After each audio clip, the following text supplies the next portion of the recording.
خیلی خوب.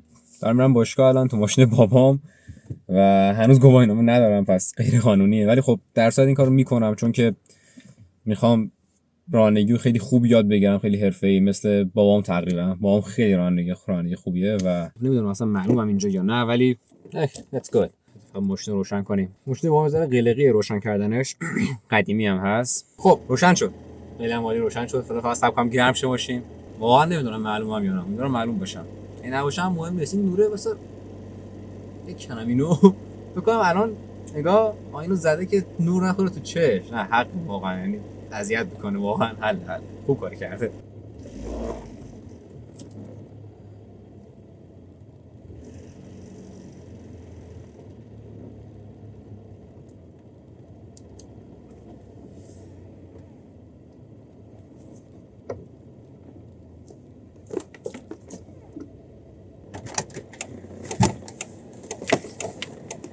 خیلی خوب، موفقیت ماشین از پارکینگ در آوردم و حالا فقط موفقیت برسونمش رو باشگاه. کسی نیست؟ کسی نمیاد؟ چرا میاد؟ بیا دیگه بابا، ناز میکنن چرا رانندگی میخوام بکنن. او چه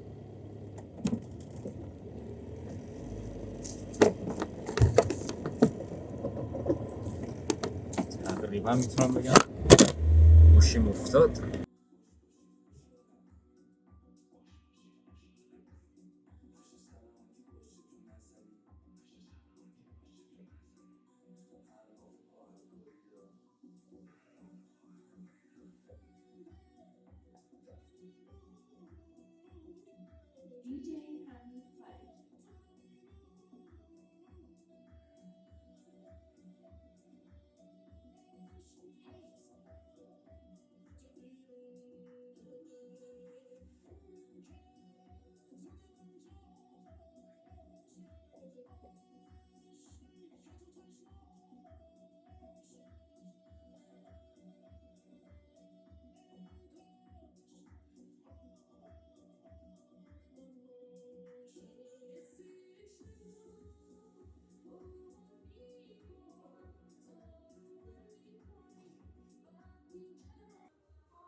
خب ایشالله که این بار گوشمون نیفته. قبلی یکم تکون خورد ماشین افتاد. دو تا دارن دعوا میکنن. خیلی بارن دارن با هم حرکت میکنن. من به هم دیگه فوش بدم. خب ماشین گرمه.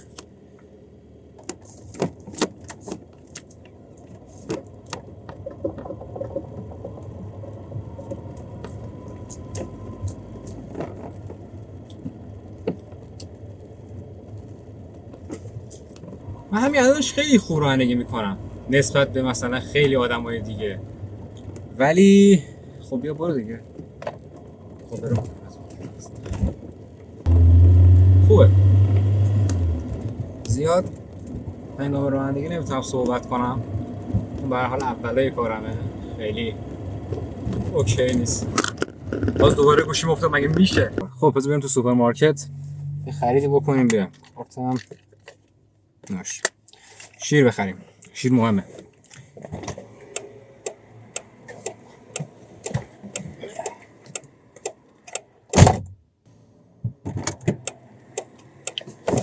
خب من اومدم.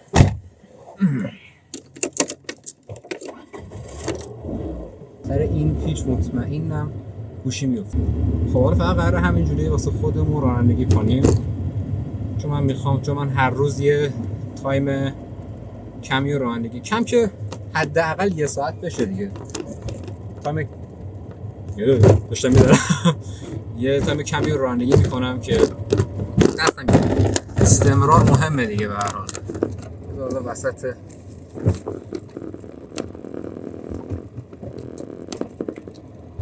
باشه پلیس بستن.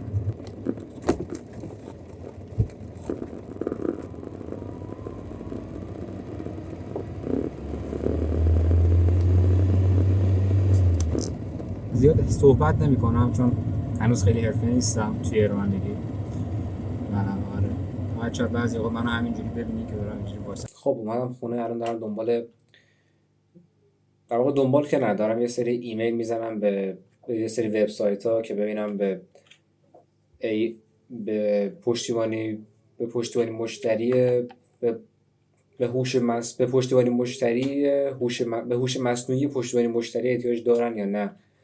و از چت جی پی تی دارم میپرسم که بهم چند تا سایت رندوم معرفی کنه، همینجوری همش رو نگاه میکنم و هر کدومی که دیدم همین الان هوش مصنوعی ندارهش یه ایمیل میزنم میگم که من همچین پیشنهادی دارم قبول میکنن یا نه، و معمولا جواب نمیدن. خیلی خوب الان میخوام یه چرت کوچیکی بزنم، اصلا اهمیت نمیدم، من واسه یه هفته از چرت نزدم و یه چیز خانوادگیه. توی خانوادهمون همه اینجوریان که مثلا قشنگ خونمون یه جورایی هممون یه چرتی میزنیم قشنگ، مثلا بین ساعت 3 تا 5 یا بعضی وقت 3 تا 6، نه که 3 ساعت بخوابیم، بین این ساعت‌ها یه خوابی انجام میدیم.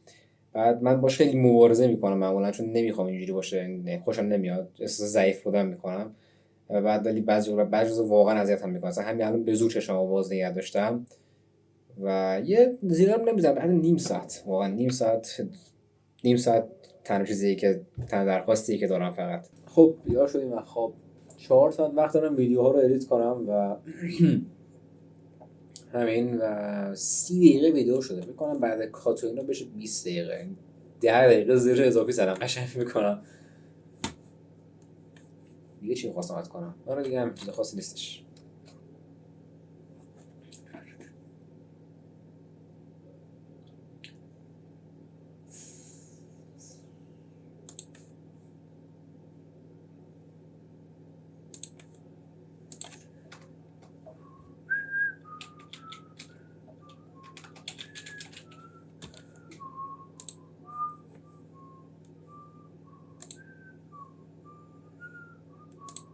نزدیک 2 ساعت دارم وقتیه تا فقط ویدیو رو کاتاش رو انجام بدم.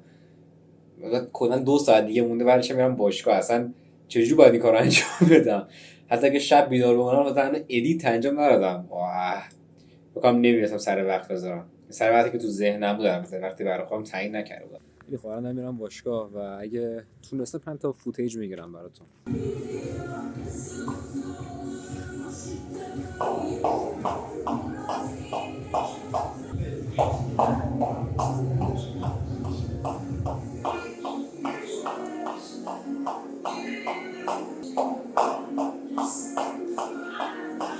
خب تنها فوتیجی که تونستم بگیرم همون یه دونه بود، ببخشید معذرت میخوام، و همون یه دونه بود. یعنی یه فایت هم انجام دادم ولی اون یادم رفت بگیرم، اصلا حواسم نبود. جلسه بعد میگیرم دیگه. و همین تو کانال برام خون دیگه بخوام یا یه کار ریز انجام بدم. ساعت الان فلش بود چشم نمیدونم جلو، ساعت الان 12 شبه. میخواستم فردا 2 تا ویدیو چنلمو آپدیت کنم، آپلود کنم، ولی بعد چیز شد، مثلا خیلی ایراد سنگینه، فقط مثلا 2 ساعت وقت برد کاتا رو انجام بدم که البته اینجوری معمولا نمیشه. به هر حال مثلا اگر منم بالاخره اولین بارمو دارم همچین ویدیویی میگیرم دیگه، اشتباه زیاد میکنم، در آینده اوکی میشه به احتمال خیلی زیاد.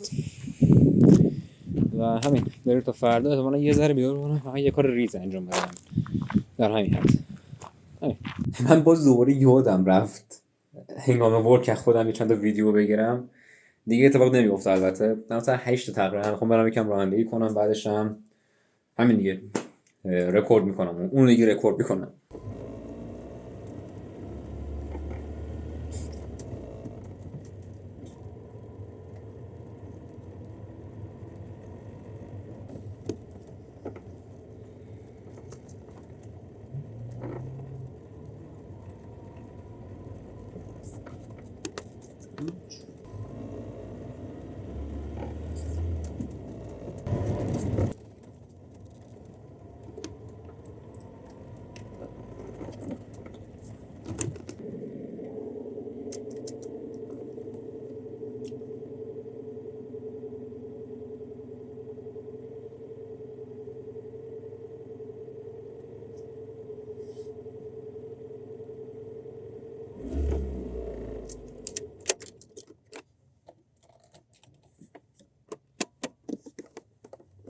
خب منم خونه نمیدونم یه حسی توی سرمه هی داره میگه که مثلا کار نکن فلان نکن، مثلا حال و حوصله‌اشو ندارم، هم چنل انگلیسی هم چنل فارسی.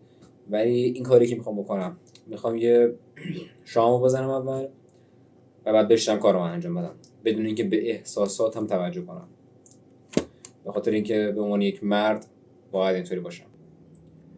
خب ساعت 1 شب الان و تازه الان میخوام بشم واقعا بالاخره چند تا ایمیل بفرستم به وبسایت رندوم خارجی و ببینم اصلا آیا نیاز دارن به پشتیبانی مشتری، هوش مصنوعی پشتیبانی مشتری، و اگه خب نیاز داشته باشن که جواب میدن، اگه نداشته باشن که جواب نمیدن. اصلا چک نمیکنم ببینم اصلا شاید خودشون همین الانش هوش مصنوعی داشته باشن، ولی من چک نمیکنم، در هر صورت همینجوری کلا میدم در هر صورت. میگم اگه فوقش هم چیز اتفاق خاصی نمیفته که طرف فوقش جواب نمیده دیگه، مثل همشون.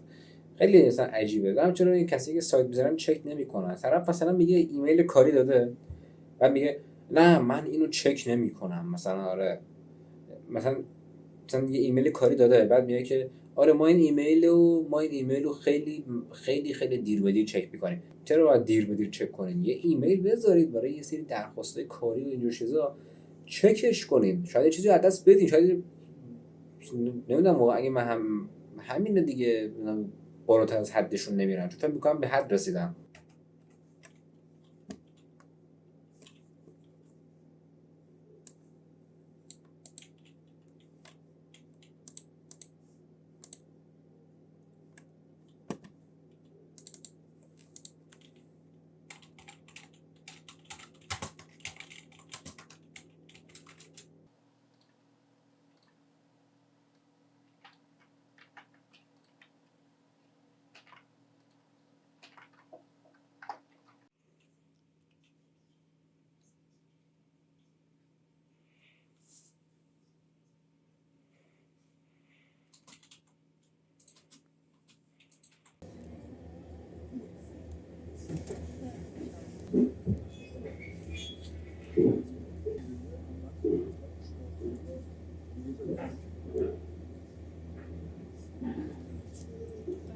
خب ببخشید امروز وقت نکردم یکم چند تا ویدیو بگیرم، امروز و دیروز کلا در صورت وقت نشد.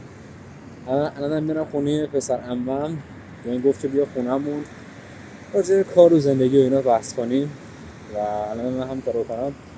ولی نمیخوام دروغ بگم، ولی پسر عمم خیلی از مسیر خارج شده، ته در رس قشنگ، یعنی الان شاید هنوز به ته نرسیده باشه، ولی باید من اوکیش کنم، میخوام درستش کنم کاری که میخوام انجام بدم و رکورد میکنم براتون.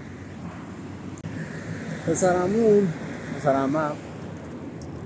عمم خیلی آدم خوبیه. قبلا خیلی با هم دعوا می‌کردیم قهر رو از این مزخرف بازی‌ها، ولی الان خیلی به هم نزدیکی، ولی یه زمانایی واقعا ازش متنفرم، یعنی حالم ازش به هم می‌خوره یه زمانی، چون تبدیل میشه به آدم تنبل، گشاد، بی‌مسئولیت، بدقول، هر چی بگی، هر بدی که بگی، و من همیشه سعی می‌کنم اوکیش کنم، یعنی همیشه سعی می‌کنم درستش کنم، ولی چند وقتی هیچ کاری نکردم مثلا درست کردنش. مثلا نمیدونم قراره آینده چی بشه، ولی مثلا من در حال حاضر از این خیلی تمرکز کرده رو مدرسه و دانشگاه و اینا، و دلیلش هم برای رفتن به مدرسه و دانشگاه خیلی مزخرفه. من همینجوری دارم تلاش میکنم که منصرفش کنم که این کارو انجام بده، چون واقعا کار وقتی و احمقانه ایه، واقعا احمقانه است. برای همینه من دارم میرم اونجا و سعی کنم درستش کنم و موضوع اینجوریه. نکته دیگه ای که میخوام بگم، آره سعی کنید اگر کسی توی زندگیتونه که مثل پسر عمه، دوست و رفیق، برادر که اگه داشته باشین، به نظر من خیلی خوش شانسی اجرایی، چون برادر اگه داشته باشین دیگه برادرتونه دیگه. توی فرهنگ ایرانی اینجوری نیستش که هم بگیم آره من برادرم دنیا رو فتح کنم، مثلا باید اینجوری باشه، خیلی هم عالی میشه. یعنی واقعا اگه نمیخوای با برادر دنیا رو فتح کنی، با کی میخوای فتح کنی دنیا رو؟ خب دیگه 100% میتونی با کسایی مثل من که میخوام با پسر عمم این کارو انجام بدم فتح کنیم دنیا رو، ولی نمیشه، یه سری مشکلاتی هست. خب ولی وقتی یه برادر داشته باشی خیلی فرق داره. یعنی تا وقتی که جای من نباشی میتونی، تا وقتی یعنی خودتون میتونی بفهمید. اما مثلا یکی این برادرم میتونم بهش همه چی بگم، میتونم باش حرف بزنم، ولی اون پسر عممه، رامونم از هم دوره، نمیتونم باش سری کارا بکنم، نمیتونم یه سری چیزا رو بهش بگم. خب این محدودیتی هستش، ولی من خیلی سعی میکنم محدودیت‌ها رو از بین ببرم. هنوز در تلاشم، خیلی به جای خاصی نرسیدم. همین داری چم رد میشه خودم و من یه فیلم بگیریم. وجه هست آقای ثقفی. بله. میشه خیلی زخم میشه. خودم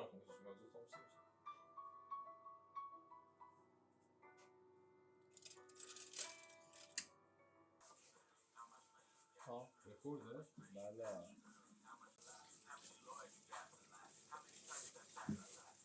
اینا رو یک سری توشون من برششون میدم. هرچه قرار توش بخوره دیگه قرار کن. نه برشش رو میدم، برشش رو بذارم توش برشش رو میدم. سینیه رو مثلا مثال دارم، سینی نمیخوام. تو چی بخواه غذا بخوره؟ اونو بده. تو سینی خب بده.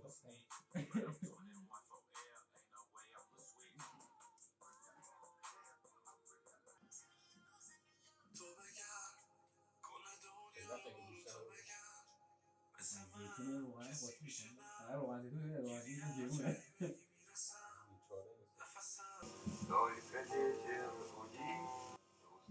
این پویایی که میگه که منم پویه در حال حاضر متاسفانه، ولی واقعا رو باید یکم فیکسش کنم، وانا اینجا فیکسش کنم، مسائل زندگی باهاش حرف زدم فیکسش کنم. انگار من تو بکسوری من هیچم اینجا. هیچی من بکسورم. این کار دیدی؟ روسی آمریکایی روسی. من روسی به بدنم میزنم چون خیلی بهتر میشه.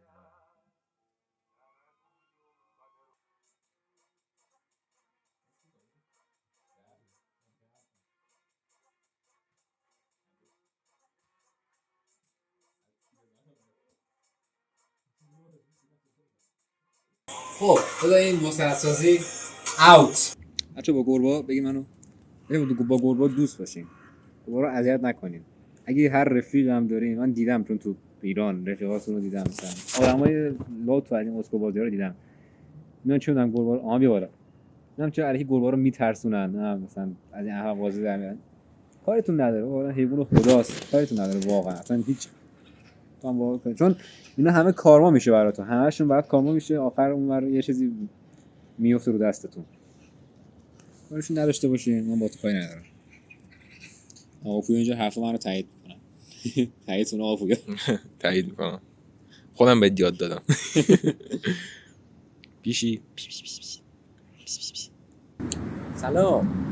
الان میرم خونه یه راه طولانیه تا مترو برسم به مترو، چون بالاخره اون تهرانه، پسرم من تهرانه، من کرجم به هر حال، و کاری نداریم با هر وقت هم بکنم برم خونه ذره به چیزا فکر کنم. بدونی خوبیه یه همچین ارتباطی داشتن خوبه دیگه، میری با پسرم یه سری صحبت‌ها می‌کنی. خب ما اینجوری مثل مکمل من داداش ندارم، ولی اگر یه داداش داشتم، اگر داداش داشته باشم، اون 100% پسرمه. رابطه‌مون مثل تو برادر، از خیلی از برادرای واقعی که از خیلی از کسایی که واقعا برادر دارن عمیق‌تر و بهتره. برای همین خوشم میاد همچین می‌خوره داشته باشم. خیلی زشته. و الان باید برم خونه یه سری چیز فکر کنم، چیز مهم با پسرم من باید بحث کردیم. البته زیاد بحث نکردیم، زیاد هم نتونستم فیکسش کنم اونطوری که می‌خواستم.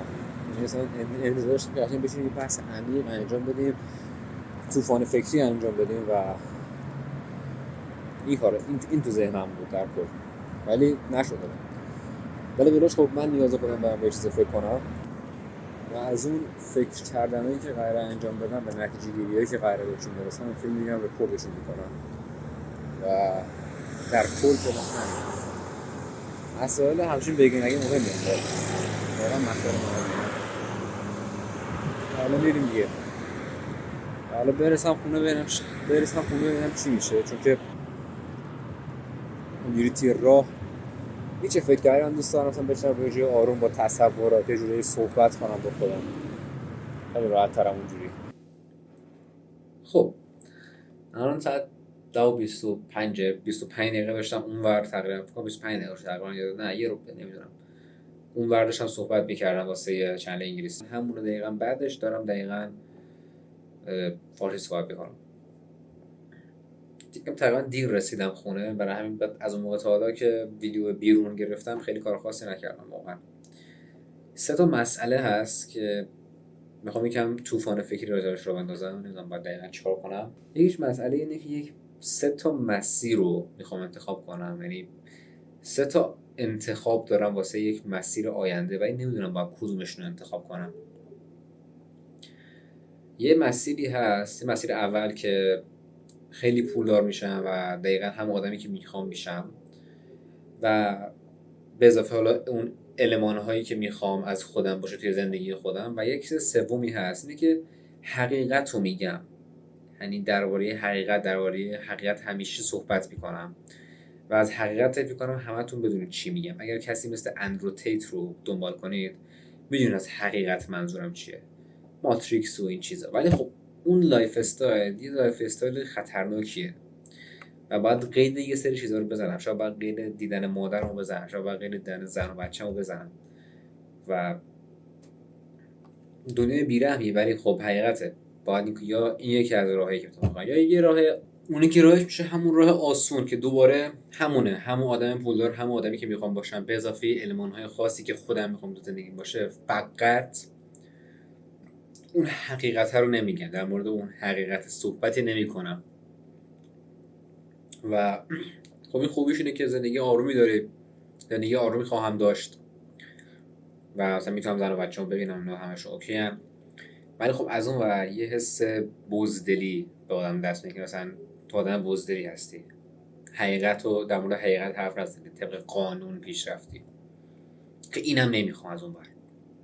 یه راه سوم هست که وقتی داشتم طوفان فکری می‌کردم به ذهنم رسید، اینکه میتونم راه امن رو پیش بگیرم به اضافه ولی توی پشت پرده روی اون حقیقت کار کنم، یعنی مثلا توی پشت پرده اون کار رو انجام بدم، یا یه جورایی مثلا نشون ندم که منم، میدونی، مخفی باشه یه جورایی. نمیدونم یعنی این یکی از چیزایی که مثلا الان بهش فکر میکنم، بعد اگه الان به نتیجه رسیدم نرسیدم، رفرا دفعه بعد که بهش فکر کنم. خیلی چیز بزرگیه، یعنی مثلا چیز کوچیکی نیست، همین که تصمیم گیری دربارش سخته واقعا.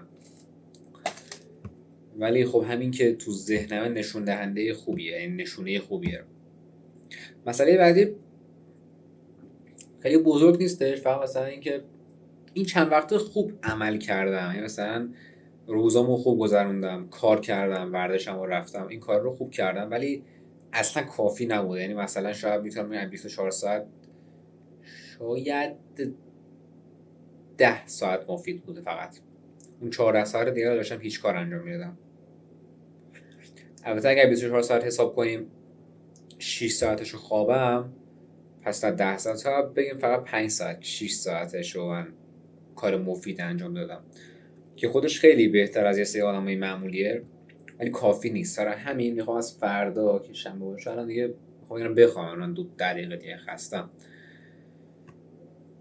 از فردا یک ذره باید سخت‌تر بگیرم. کل روز میخوام کار کنم، یعنی کل روز میخوام مفید باشه. برنامه‌ریزی رو انجام میدم، همون تکنیک خودم گفتم. تا الان داشتم تکنیکی که خودم توی ویدیو گفتم و بهتون انجام میدادم، ولی خب دست و با شکسته انجامش میدادم. ولی یا فکر نکنید اینجوریه که مثلا یه تکنیک گفتم خودم تا حالا درست انجامش ندادم. نه، یه زمان بودش که یادم 3 هفته تمام، 3 هفته یه نزدیک یه ماه تمام من این تکنیک خیلی درست انجام دادم. تازه من اون موقع هیچ کاری نداشتم، یعنی عملا فقط 3 کار مفید داشتم توی روز. 2 باشگاه میرفتم، یه دونه مثلا فقط میگفتم بیا مثلا بشینم چه میدونم ادیت کنم، مثلا افتر افکت مثلا میخواستم یاد بگیرم. همین 3 کار رو فقط داشتم و میدونی خیلی جالبیه نمیدونم اون ور تو اون ویدیو چی گفتم و یه چیز جالبی گفتم، خیلی دلم میخواد اینجا بگمش. خدایا یهویی پیش اومد.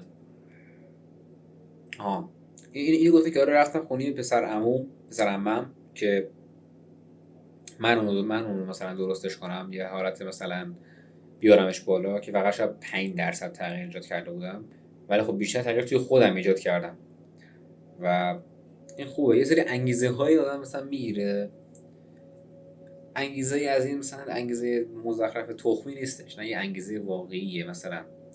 مثلا به خاطر مادرت. خب من دقیقا همچین کسی هم. مثلا یه سری اتفاقات مثلا ناخوشایند که واسه مادرم مثلا میفته، اون انگیزه ها رو میگیرم، شاید تا 2-3 روز 4 روز حتی اکثر یه هفته انگیزه بمونه طوری که به خاطرش کار کنم، ولی بعدش هی میاد پایین‌تر.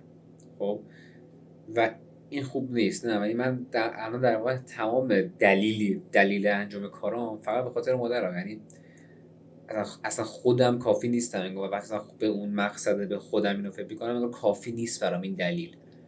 ولی مادرم وقتی میبینم یه دفعه انگار کافیه. میگم خب مثلا اونجا رو میبینم میگم کافیه، به هیچ چیز دیگه احتیاج ندارم. و این هم خوبه هم بده. از اون ور میگم نباید دنبال انگیزه باشه آدم، باید به هر حال کاری که نیازه رو انجام بده. ولی خب یه خوبی یا حالا بدیش اینه که مثلا هر وقت این انگیزه که داره میاد پایین، دوباره یه اتفاق دیگه میفته میره بالا، دوباره یه تا دیگه میفته بالاتر. یا مثلا میدونی کلا چیز خوبیه یه جورایی. یه روزایی آدم مثلا ناراحته، همین الان فکر کنم میتونین حس کنین، کسایی که به انرژی و طرز صحبت و زبان بدن و اینا توجه کنن میتونین بفهمین بیحالم، یه ذره انگار خستم، حوصله ندارم. خب و یه روزی آدم ازم باید اینجوری باشه، یه روزی باید اصلا آدم همینجوری خسته باشه. چرا اصلا خوشحال باشه؟ نه، خوشحالی یه چیزی یه جوری نظر فقط خودت موقع گول بزنی.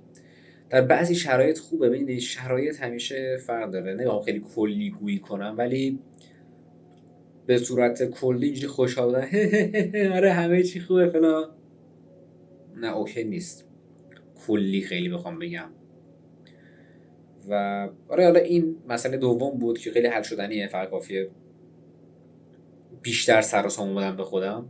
هم داشتم اون ور توی چنل خارجی داشتم میگفتم که وقتی مثلا میگم خرج داره، فکر نکنین یه خرج مثلا عادیه، چیزی که شاید مثلا توی کشور آمریکا مثلا کانادا یا هر جای دیگه ای مثلا یه قیمت عادی داشته باشه، همون عادی ترین چیز توی ایران 3 برابر قیمت عادی اون. حالا جنس، وسیله غذا، هر چیزی. چون الان همه چی توی ایران همین جوریه، همه چی 3 برابر گرونتره، خیلی بی‌دلیل. یعنی راحت مثلا چیپس چرا باید 25000 تومان باشه؟ تا حالا فکر جدی چرا چیپس باید 25000 تومان باشه؟ برای چی؟ 1500. من قیمت چیپس یادمه 1000 بود، بعد شد 1500. این آخرین قیمت چیپسی که من یادمه. 1500 چجوری شده 25000 تومان؟ نمیدونم واقعا چطوری. این خودش یکی از دلایلیه که من نمیدونم بین اون مسیر رو انتخاب کنم. چون اگه اون مسیر خطرناک رو بردارم، در مورد این رشته صحبت میکنم، در مورد این رشته توی مردم ایران انگیزه ایجاد میکنم که یه حرکتی بزنن. ولی اگه اون مسیر ساده رو بردارم، در مورد این رشته صحبت نمیکنم. اگه مسیر پشت پرده رو بردارم، خب میدونی خیلی کار حرفه‌ای‌تر میشه و میدونی انگار مثلا یه حالت مأمور مخفی میشم، همچین چیزی. مثلا نمیتونم که نمیام مثلا در مورد مثلا چیپس صحبت کنم، واضحه. و همین فعلا همین تو ذهنمه، تو فان فکری یه نمه انجام دادم. خب الان صبح روز بعد من به یه نتیجه رسیدم که من از باشگاه هیچ فوتیجی رکورد نکردم. یعنی فقط یه دونه مال شنبه هفته پیش بود. الان شنبه هفته بعده. مال شنبه هفته پیش بود که اونم داشتم سینی می‌زدم و جلو بازو. یه دونه کلا فوتیجم مال باشگاه بوکسه. از این هفته یکم بیشتر رکورد بکنم، چون یکم سخت رکورد برام تو باشگاه دارم، میخواد روی تمرینم تمرکز کنم. چون وقتی هی بخوام بیام دوربین رو اینجوری تنظیمش کنم، یکم وقت ازم میگیره، بیشتر اون چیزی که باید استراحت میکنم. باز انجامش میدم دیگه. همین، چیز خاص دیگه ندارم بگم. الان دارم میرم دوباره باشگاه. امروز شنبه است، خب دوباره همون سینه و جلو بازو دارم. فوتیج میگیرم دیگه در هر صورت.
الان ساعت معلوم نیست. آره الان ساعت 5 و دارم همینجوری سایت های رندوم رو نگاه میکنم میگردمشون، یعنی نگاه میکنم که اشتباهه، دارم همینجوری سایت های رندوم رو میگردم واسه و بهشون پیام میدم. فقط بهشون پیام میدم میگم که به انگلیسی، البته این سایت خارجیه، میگم که سلام چطوری، خوبی فلان بهمان اینا، و مثلا من دارم یه پیشنهاد پشتیبانی مشتری هوش مصنوعی دارم و اگه مثلا حالا دوست داشتین همچین صبح بیشتر ادامه بدیم با من حرف بزنین فلان اینا، مثلا به این چون به این ایمیل هم پیام بدن یا به این تلگرام ولا به هر چی، یه عالمه اطلاعات هست خودم دارم اون پایین. و تا الان از ساعت 4 از ساعت 5 از ساعت 4 تا الان شروع کردم، یه 15 تا سایت چیز کردم، پیدا کردم و بعدش توی 1 ساعت به همه‌شون پیام میدم. حالا پیام دهشون از طریق ایمیل باشه، یه مثلا حالت ساپورت چه میدونم خاص خودشون رو داشته باشن، هر کدوم باشه من در صورت بهشون هرچی باشه پیام میدم در صورت دیگه. خب الان ساعت 10 دقیقه به 2 شبه، یا رفت از امروز به بعد ویدیو رکورد کنم، ولی کاری که کردم ساده بود. تا ساعت 7 اینا نشستم چند تا اسم سایت در آوردم، صبح میشم بهشون پیام میدم، یعنی حالا ایمیل و مسیج هرچی هستش. بعد از اون نشستم دنبال یه فونت خوب گشتم واسه ویدیوهام و یه فونت خوب واسه تامنیلام که این چند چیز خوب پیدا کردم ولی نه خیلی کافی نبودن و ادیت ویدیو رو کامل کردم. الان دارم آپلودش میکنم توی یوتیوب، فردا پابلیکش کنم. تامنیل هم داشتم خودم میزدم ولی پسرم با فتوشاپ خیلی خوب بلده کار کنه، براش نظرش رو خواستم روی عکسم، گفت داری زجرم میدی، من یه چی دیگه میزنم برات. گفتم اوکی. قرار شد 1 ساعت کار کنه، رفت تامنیل یه چنل یه نفر دیگر رو دید، حسودی شد، الان داره بخواد 5 ساعت روش کار کنه. نمیدونم بهش چی بگم اصلا، چون حالا دیگه نمیدونم بهش چی بگم. آره همین دیگه، چیز خاصی نمیمونه. سلام دوباره. من روز بعد، فکر کنم اگه ساعت معلوم باشه نمیدونم، من روز بعد و صبح خیلی کار خاصی نکردم، ولی فکر کنم یکی از سایت هایی که بهش پیام دادم و گفتم که یه همچین کاری انجام میدم پشتیبانی مشتری هوش مصنوعی، فکر کنم یکیشون علاقه‌مند شد، داره ازم اطلاعات میکشه، حالا دارم باهاش صحبت میکنم همینجوری و ویدیو هم فکر کنم 1 ساعت 2 ساعت دیگه پابلیکش میکنم. اولین ویدیو رسمی در مورد برنامه‌ریزیه، بهترین روش برنامه‌ریزی که خودم همین الان انجام میدم و خیلی دیگه حالا برید ببینیدش. الان میخوام بذارم به پیج اینستا و چنل های تلگرام برسم، یه سری فوند پیدا کنم و یه سری دیگه همین دیگه فکر کنم همین اوکی باشه فعلا تا حالا بعدش ببینم چیکار کنم.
من الان باشگاهم داره تموم میشه، بعد اینا رو در بیارم میرم خونه. بعد از اینکه برم خونه یه دونه سافت باکس میخوام درست کنم.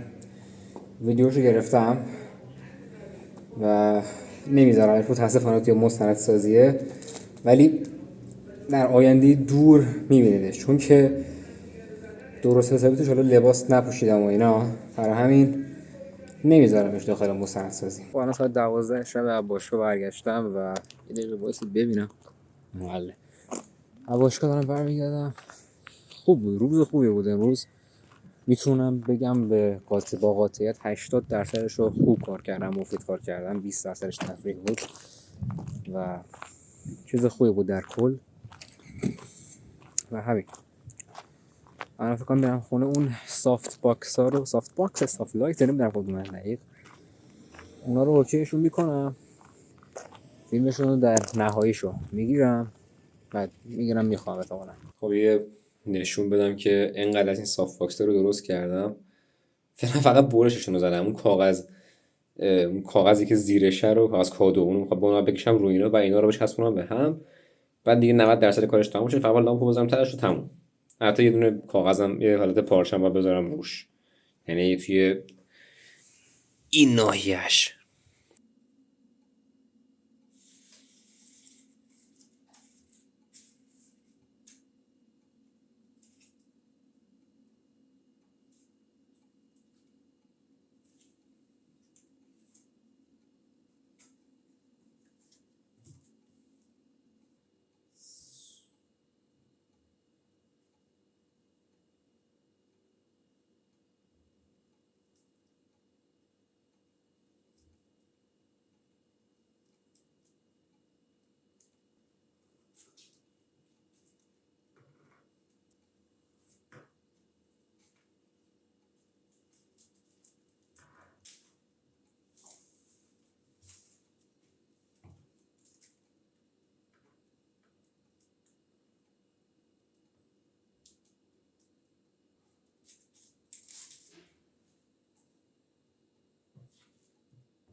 این شد فعلا همین. اینا چسبوندم بهش به جای آلومینیوم.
خب الان اون سافت باکس یا سافت لایت نمیدونم تمامشون کردم، میخوام نشونتون بدم.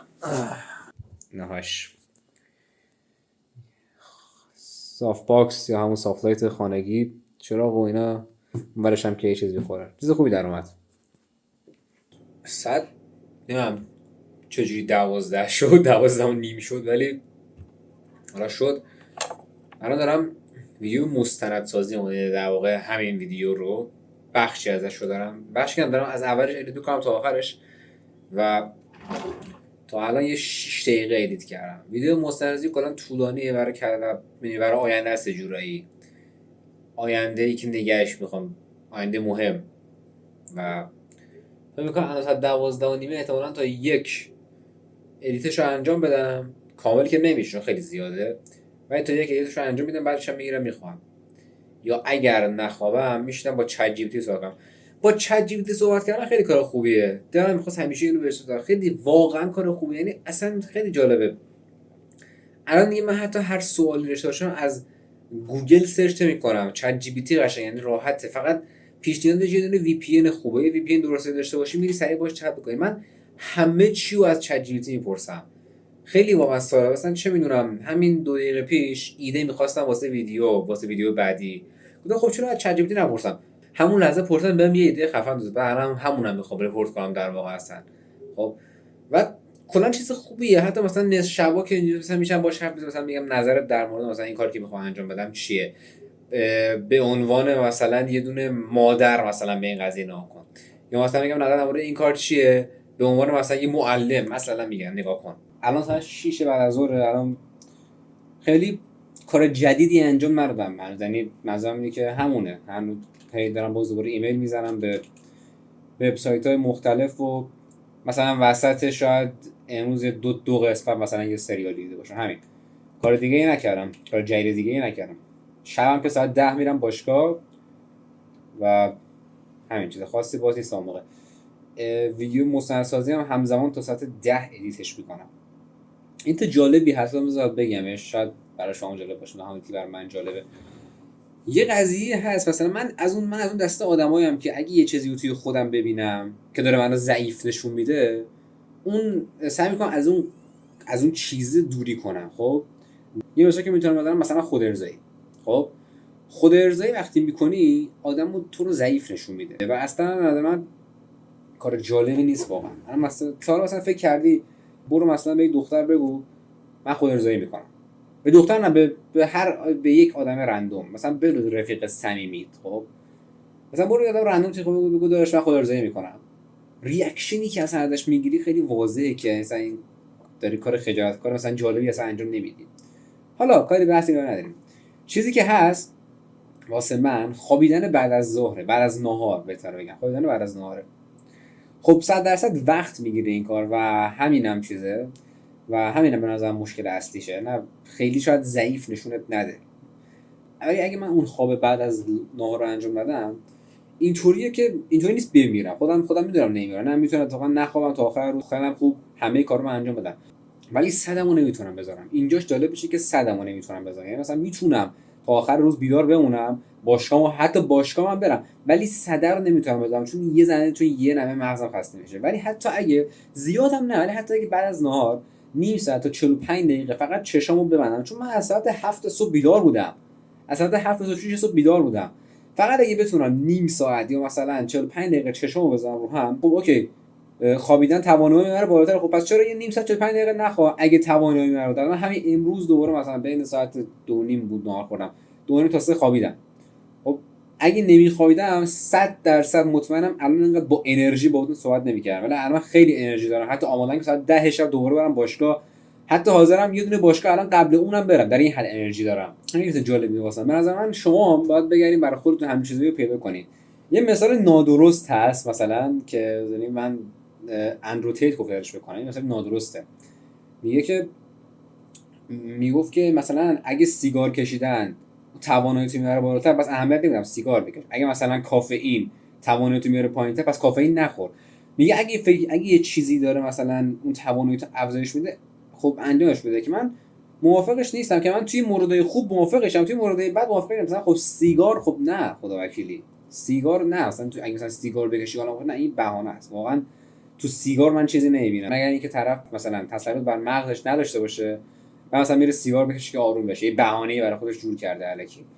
من فکر می‌کنم توی موردهای خوبش این قضیه صدق می‌کنه، ولی توی موردهای بد مثلا چم سیگار و مشروب و مثلا الکل، نه اینو اصلا نیست.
خب اون روز دیر بیدار شدم و الان نمیرم باشگاه، تا 12 تقریبا برقا رفته بود، برای همین دیر بیدار شدم، خیلی کار خاصی نکردم و همین. الان من باشگاه فوتیج میگیرم براتون.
خب دوستان این چند وقت نتونستم، دیروز کلا هیچ ویدیویی نگرفتم، بروز ویدیو باشگاه ویدیو باشگاه نگرفتم چون آره همین بعدش پسر عمم اومد و اتاقو چیدیم شبیه استودیوش کردیم با صاف باکسی که ساختم. یکیش اومد اینجا و اون یکی هم که ساخته میره اونجا و دوربینم اونجا بود، اینم یه لامپ حالا دیگه کلا همین.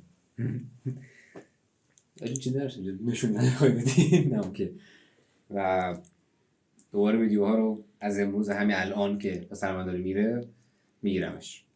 مثلا هم یک مزاحم بود اینجا نمیداشم ویدیو بگیرم. ایسا پسر عمه من ته در است. ته در راست قشنگ یعنی الان